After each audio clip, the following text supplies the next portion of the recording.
joined now by Daniel Bice, our Watchdog columnist, and Washington Bureau Chief Craig Gilbert is joining us from Washington.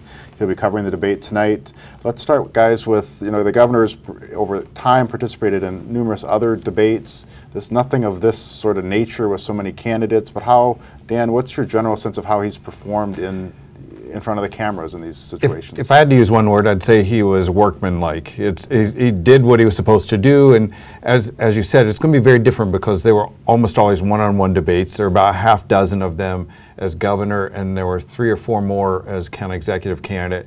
And he was the leader. He was ahead in the polls in each instance.